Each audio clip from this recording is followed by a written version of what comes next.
नमस्कार मित्रों।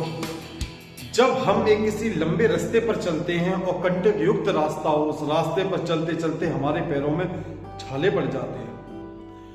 पैरों के छालों में से पीड़ा भी होती है और रक्त भी निकलता है, लेकिन हम अपनी मंजिल की तरफ बढ़ते रहते हैं। जब हम मंजिल के नजदीक पहुंच जाते हैं तो हम देखते हैं कि हमारे पैरों की पीड़ा और जो छालों का दर्द है, छालों में से जो रक्त का स्राव बह रहा है, वह हमें महसूस ही नहीं होता है, क्योंकि हमारे समक्ष मंजिल होती है।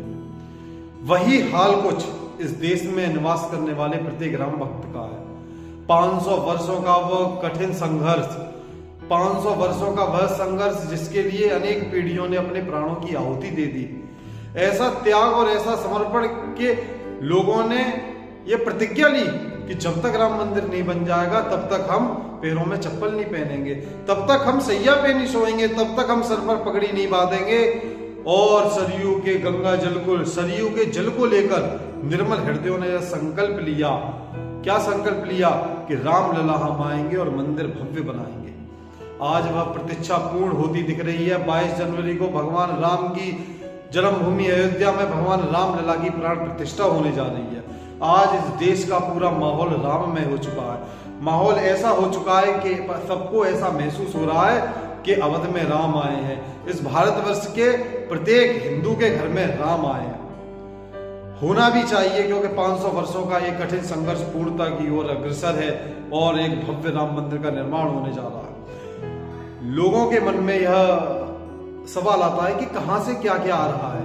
एक जिज्ञासा रहती है मन के अंदर कि भगवान राम के प्रति जो समर्पण है, हमने देखा ही है, हमने इतिहास में देखा है कि राम के प्रति हमेशा से लोगों का समर्पण रहा है। जैसे कि सबरी हो, सबरी ने अपने झूठ एक एक बेर को चक्कर कि कोई भी बेर खट्टा ना हो, एक एक बेर को चक्कर भगवान राम के लिए रखा था। वैसे ही हर कोई अपने आराध्य मर्यादा पुरुषोत्तम भगवान राम को कुछ ना कुछ देना चाहता है। तो अनेक स्थानों से आज अलग अलग चीजें भगवान राम की प्राण प्रतिष्ठा जो होने जा रही है उसके लिए पहुंच रही है।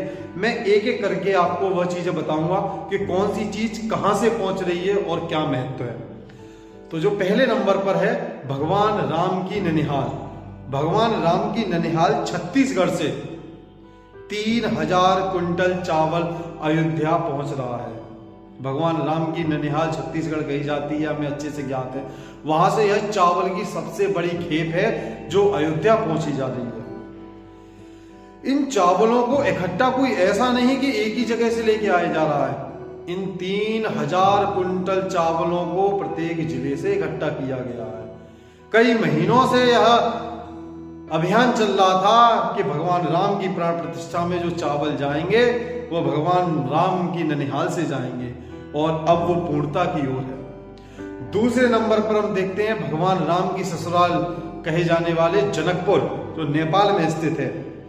जनकपुर से वस्त्र है, फल है, मेवाएं हैं, चांदी के आभूषण हैं, इस तरीके की अनेक चीजें भगवान राम को उपहार से सजे हुए थाल अयोध्या पहुंचेंगे। थालों की संख्या 1100 रहेगी। 1100 थाल उपहारों से सजे हुए भगवान राम के लिए अयोध्या आएंगे।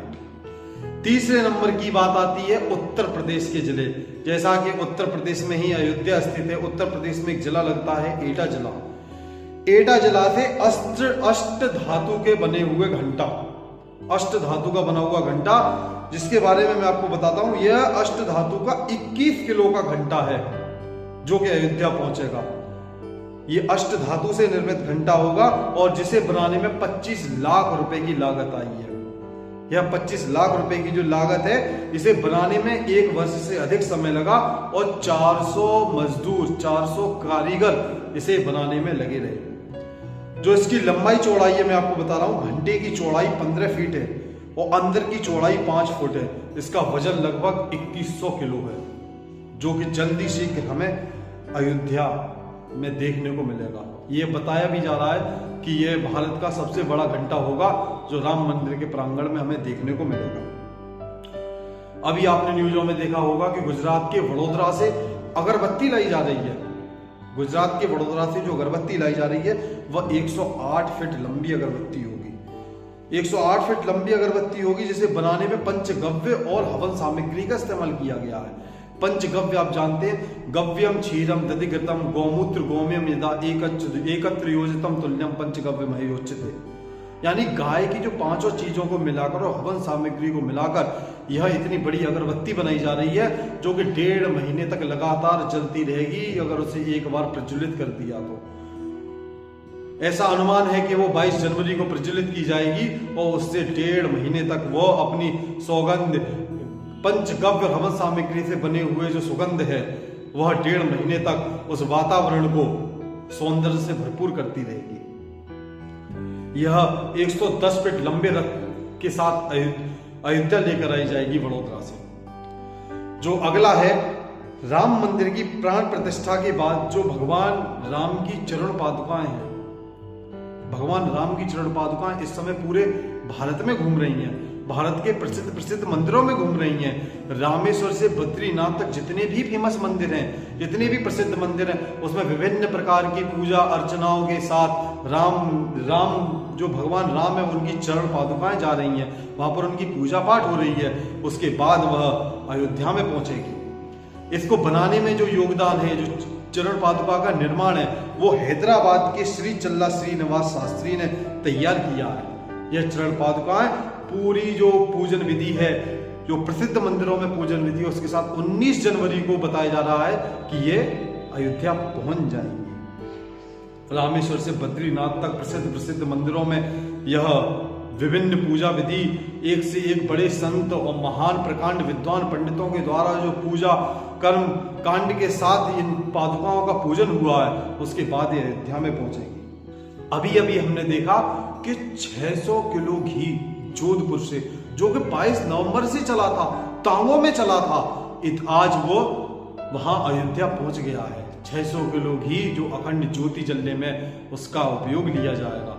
ये 108 कलशों में भर के आया है और इतने दिन का समय लगा है। इस प्रकार से देखेंगे कि भगवान राम के प्रति जो देश का समर्पण है, देश के अनेक कोनों से, देश के अन्य कोनों से, अलग अलग जिलों से, अलग अलग राज्यों से, अलग अलग प्रांतों से, बिना कोई भेदभाव, बिना किसी भाषा के भेदभाव, बिना किसी पहनावे के भेदभाव, क्योंकि भारत के मर्यादा पुरुषोत्तम श्री राम है। राम किसी राज्य के नहीं है, राम किसी धर्म के नहीं, राम संपूर्ण भारत के हैं। इस भारत में रहने वाले प्रत्येक व्यक्ति के भगवान राम है। तो हर व्यक्ति अपने भगवान, अपने आराध्य मर्यादा पुरुषोत्तम भगवान श्री राम के प्रति कुछ ना कुछ समर्पण करना चाहता है। वो कहा जाता है ना, राम काज कीने बिन मोहे कहाँ विश्राम। और एक जो भाव है जो मन में रहता है, बिना राम का काम किए मुझे अब विश्राम नहीं, ऐसा भाव लेकर लोग लगे भी रहते हैं। और लोगों को पता भी है कि जो परमार्थ है, 4 परमार्थ है अपने धर्म अर्थ काम मोक्ष, उसकी प्राप्ति का एकमात्र रास्ता है, वो है भगवान राम की पूजा और भगवान राम की अर्चना। इसी के साथ पूरा हिंदू समाज 22 जनवरी को भव्य अपने अपने घरों से भगवान राम की जो प्राण प्रतिष्ठा है, अपने अपने घरों के आसपास जो मंदिर स्थित है, जैसा विश्व हिंदू परिषद ने आह्वान किया है कि प्रत्येक हिंदू अपने घर के पास के मंदिरों में प्राण प्रतिष्ठा का कार्यक्रम मनाएगा। कार्यक्रम ऐसा मनाएगा कि उन्हें दीपों से सज्जित करेगा, और कि जैसा कि हमारे पूरे भारतवर्ष में राम आए, ऐसा पूरे भारत को लगना चाहिए, ऐसा पूरे विश्व को लगना चाहिए। जय हिंद, जय भारत।